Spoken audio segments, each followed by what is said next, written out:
नमस्कार, PPF live में आपका स्वागत है। आइए नज़र करते हैं फर्रुखाबाद की कुछ प्रमुख खबरों पर। हमारे साथ एक व्यापारी जुड़ चुके हैं और उनसे हम जानना चाहेंगे कि व्यापारी देश की रीढ़ की हड्डी माना गया है, तो इनसे जानना चाहेंगे उत्तर प्रदेश में आगामी विधानसभा में किसकी सरकार आने वाली है। जी नमस्कार, क्या नाम है आपका? कौशल यादव। क्या लगता है आपको आगामी 2022 के चुनाव में उत्तर प्रदेश में किसकी सरकार बनने वाली? माननीय अखिलेश यादव जी की। ये किस तरीके से आप कह सकते, इतना दृढ़ संकल्प से कैसे कह सकते हैं अखिलेश यादव जी का? संकल्प क्या, इसमें जैसे जो बेरोजगार जो बढ़ रहा है उसकी बहुत बड़ा महत्व है। इनके योगी सरकार में सबसे ज़्यादा बेरोजगार बढ़ा हुआ है।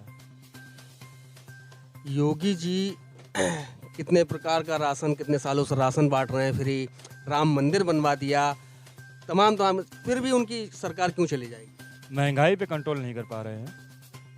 सबसे मेन मुद्दा है महंगाई। जिस हिसाब से महंगाई बढ़ रही है उस हिसाब से व्यापारी, आम जनता, आम पब्लिक सब त्रस्त हैं महंगाई से। अखिलेश यादव ही क्यों आएंगे, इसका कोई जवाब दीजिए। क्या काम किया उन्होंने ऐसा? उन्होंने ऐसा कौन सा काम नहीं किया जो किसी के विरोध में कोई काम बता दे उन्होंने जो किया हो। उनके समय में महंगाई इतनी नहीं बढ़ी थी। आप अखिलेश यादव के पिछली सरकार के 2 काम गिनाइए जो उन्होंने सबसे महत्वपूर्ण किए हो जनता के लिए। एक तो उन्होंने महंगाई पे कंट्रोल रखा था, दूसरा उनने सड़क निर्माण जो किया था वो बहुत अच्छा किया उनने। कौन सा वाला? आगरा एक्सप्रेस, ये उनका ही दिया हुआ है। ऊपर से जो लखनऊ मेट्रो ट्रेन चलाई गई थी ये भी उन्हीं की देन थी। उसके बाद उद्घाटन कोई भी करे, लेकिन जो प्रोजेक्ट उनका तैयार किया तो प्रोजेक्ट उन्हीं का है। ऐसा क्या हुआ जो जनता ने 2017 के चुनाव में उन पर विश्वास न जताकर योगी जी पर विश्वास जताया और उत्तर प्रदेश में पूर्ण बहुमत से भारतीय जनता पार्टी की सरकार बनाई? ऐसा क्या कर दिया था? ऐसा बदलाव तो चाहती जनता, बदलाव चाहती आदमी, व्यक्तिगत सबको यूज करना चाहता है। उन्हें उनको भी देखा था, अब इनको भी देख लिया, अब उसके बाद फिर देखेगी। जब इनसे संतुष्ट नहीं होगी दूसरी देखेगी। अच्छा, एक आप बताइए, आप व्यापारी हैं, व्यापार पर कितना फर्क पड़ा इन 5 सालों में? व्यापार में बहुत ज़्यादा फर्क पड़ा है। व्यापार पे महंगाई ने तो बिल्कुल व्यापारी की एक तरह की कमर की हड्डी तोड़ रखी है, रीढ़ की हड्डी तोड़ दी है। हर चीज़ महंगी है, कोई चीज़ सस्ता तो कुछ है ही नहीं। व्यापार पर कितना फर्क पड़ा है, किस प्रकार से महंगाई का असर पड़ा? व्यापार पे तो पूर्णतः फर्क पड़ा हुआ है। आप ये समझ लें, डीजल पेट्रोल रेट जिस प्रकार से बढ़ेंगे उस प्रकार से हर आइटम का रेट बढ़ेगा। क्यों? भाड़ा बढ़ेगा। भाड़ा जब बढ़ेगा तो ऑटोमेटिक हर रेट बढ़ेगा। भारत ट्रांसपोर्ट जब रेट बढ़ाएगा तो ऑटोमेटिक बिजनेस पे फ़र्क पड़ना ही पड़ने हैं। जो चीज़ कल 100 रुपये की आती थी वो आज 140-160 रुपये की आ रही है। जो तेल 110 रुपये लीटर बिक रहा था कड़ुआ तेल, वो 240 बिक रहा है इस समय। आप खुद समझ लें महंगाई कहाँ पे है भाई। ये सब ट्रांसपोर्टर का हिसाब है। मान लो कहीं से भी कहीं माल आएगा जाएगा, उसका सब खर्चा बढ़ेगा तो इसी पे। भाई डीजल पेट्रोल से ही संबंधित है। किसान आदमी जब इंजन चलाएगा उसमें भी डीजल डालेगा। डीजल कहाँ 65 रुपये 70 रुपये था, कहाँ अब इस समय 87 रुपये 88 रुपये है। तो ऑटोमेटिक महंगाई बढ़ने हैं, इस पर कंट्रोल कोई है ही नहीं इनका। तो क्या लगता है आपको, अखिलेश यादव जी की सरकार आएगी तो ये सब बातें कंट्रोल हो जाएंगी? पूरी कोशिश करेंगे वो इस मुद्दे पे खास तौर पे ध्यान देंगे, क्योंकि उन्हें मालूम होगा कि हमारी सरकार किस लिए आई है। कि उन्हें इस मुद्दे पर ध्यान देके ही उनकी सरकार आएगी। वो समझ रहे होंगे कि हमारी सरकार आने का मेन मुद्दा तो यही है, इसी सरकार हमारी आएगी। अगर हम इस पर कंट्रोल नहीं कर पाएंगे तो उनकी सरकार बेकार है। जिस प्रकार इनका खंडन होगा उनका भी खंडन होगा। फिर भाजपा के पास एक अहम मुद्दा है। भाजपा हिंदू जो धर्म है उसके लेकर राजनीति करती है। अयोध्या में उन्होंने राम मंदिर का निर्माण चालू करा दिया। इस पर चुनाव में कितना फर्क बैठेगा? जनता जैसे मंदिर है, मंदिर अपनी जगह है, धार्मिक स्थिति अपनी है, हम उसे मानते हैं, हम उसे महत्व देते हैं।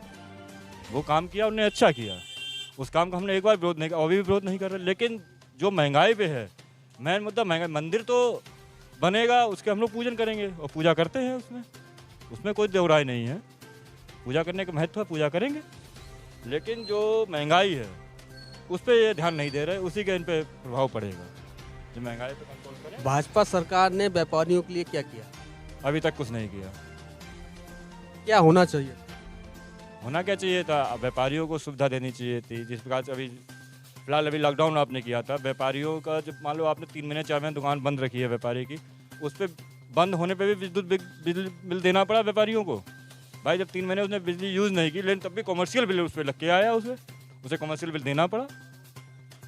इसका उसे सोचना चाहिए था भाई, माननीय योगी जी को इस बात की सोचना चाहिए था कि मान लो जो विद्युत बिल जो है इसका उन्हें कम करना चाहिए था, या उनसे कहना चाहिए था मान लो जो 3 महीने व्यापारी ने दुकान बंद रखी है उसका बिल को उन्हें संशोधन करना चाहिए था उस पर। बिजली बिल की आप बात कर रहे हैं, तो इस पर मैं आपसे कहना चाहूँगा, बिजली बिल का वादा दिल्ली में जो सरकार चल रही है, आम आदमी पार्टी की सरकार, वो उत्तर प्रदेश में ये वादा कर रहे हैं अगर उत्तर प्रदेश में उनकी सरकार आती है तो फ्री बिजली कर देंगे। तो क्या आप, अगर वो फ्री बिजली देते हैं तो क्या आप आम आदमी पार्टी को वोट दे देंगे? नहीं, ऐसा नहीं होता। फ्री और भी काम देखे जाते हैं, ऐसा नहीं भी फ्री बिजली मुद्दा होता है।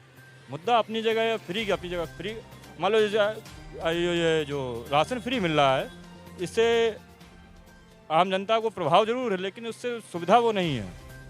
सुविधा के लिए आप जो सुविधा कर रहे हो, आपने लॉकडाउन किया, सुविधा दे दी, चलो ठीक है। जिसे मिलना चाहिए उसे अभी भी नहीं मिल रहा है।